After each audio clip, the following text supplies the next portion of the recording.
ایک بادشاہ عظیم سلطنت کا مالک تھا۔ بادشاہ کو گھوڑوں سے بڑا لگاؤ تھا۔ اعلیٰ نسلوں کے نایاب گھوڑے رکھنا اس کا شوق تھا۔ اس کی سلطنت میں ایک شخص تھا جس کے پاس ایک انتہائی نایاب گھوڑا تھا۔ بادشاہ نے وزیر کو اس شخص کے پاس بھیجا کہ وہ گھوڑا خرید لاؤ۔ جب وزیر اس شخص کے پاس گیا تو اس نے کہا یہ گھوڑا بچپن سے میرے ساتھ ہے، میں اس کو نہیں بیچنا چاہتا۔ وزیر نے کہا کہ بادشاہ کو یہ بہت پسند آیا ہے، تم بیچ دو اسے۔ اس شخص نے انکار کر دیا اور کہا کہ یہ گھوڑا مجھے بھی بہت پسند ہے۔ وزیر بڑا حیران ہوا اور واپس چلا گیا۔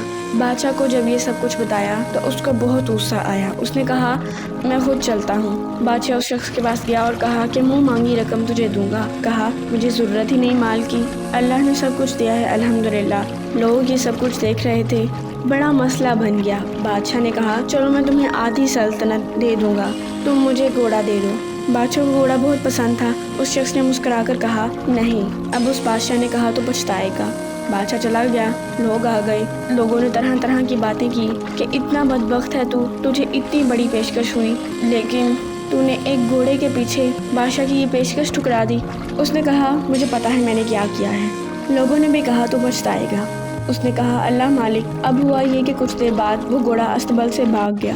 اب لوگوں نے اسے اتنی ذہنی اذیت دی، کہنے لگے لو اب دیکھ لو، اگر تم اس گھوڑے کو بیچ دیتے تو آج تمہارے پاس پیسے بھی ہوتے، آدھی سلطنت بھی ہوتی۔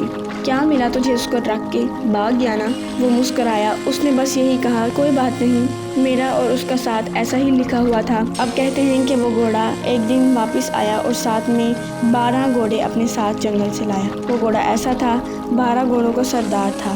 اب لوگوں نے کہا اچھا تو بڑا عقل مند ہے، تو نے تو اس کو سکھایا ہوا تھا، ہمیں تو پتہ ہی نہیں تھا۔ اصل میں تو نے اسے 12 گھوڑے اور لانے کے لیے بھیجا تھا۔ اس نے کہا نہیں، تم لوگ تو بے وقوف ہو، ایسی کوئی بات نہیں، بس اللہ نے دینا تھا تو مجھے عطا کر دیا، اور میرا اللہ پہ یقین ہے کہ وہ جو کرتا ہے بہتری کے لیے ہی کرتا ہے۔ وہ شخص ابھی تک مثبت سوچ کے ساتھ، امید کے ساتھ حالات کا مقابلہ کر رہا تھا۔ اس کے بعد ایسا ہوا کہ گھوڑے پر اس کا بیٹا، اکلوتا بیٹا سوار تھا کہ گھوڑے نے اسے گرا دیا اور اس کے بیٹے کی ٹانگ ٹوٹ گئی۔ اب لوگ پھر آ گئے، کہنے لگے دیکھا منحوس ہے یہ گھوڑا، تیرا اکلوتا بیٹا، کون بنے گا اب سہارا تیرا؟ اس نے کہا بھائی دیکھو یہ اللہ کی طرف سے ہوا ہے، اللہ مالک ہے، میرا سہارا اللہ ہے۔ میرا اکلوتا بیٹا معذور ہو گیا ہے، دکھ تو بہت ہے، لیکن چلو پھر بھی میری نظروں کے سامنے تو رہے گا، اللہ اس سے کوئی بہتری ہی لائے گا۔ ایسا ہی ہوا، جنگ چھڑی اس علاقے میں، اور اس دور کا اصول تھا ہر ایسا بچہ جو چل پھر سکتا ہو اس کے ہاتھ میں تلوار پکڑائی جاتی اور اسے جنگ میں شامل کر لیا جاتا۔ اس کے گھر سپاہی آئے۔ بادشاہ نے دیکھا کہ اس کے بیٹے کی تو ٹانگ ٹوٹی ہوئی ہے۔ اس نے کہا کہ یہ تو ہمارے کسی کام نہیں، چلو آگے چلو۔ اب لوگ پھر آ گئے، تو بہت خوش قسمت ہے، تیرا بیٹا تیرے پاس ہے، ہمارے بیٹوں کو وہ لے گئے۔ رونے لگے۔ اس نے کہا تم لوگ بے وقوف ہو، تم لوگ زندگی میں کوئی بھی حادثہ ہو تو اسے پکڑ کر بیٹھے رہتے ہو، منفی سوچ رکھتے ہو، اس لیے تم لوگوں کے ساتھ ہمیشہ منفی ہی ہوتا ہے۔ اللہ تعالیٰ پر بھروسہ رکھنا چاہیے کہ جو ہوتا ہے اچھے کے لیے ہی ہوتا ہے۔ بے شک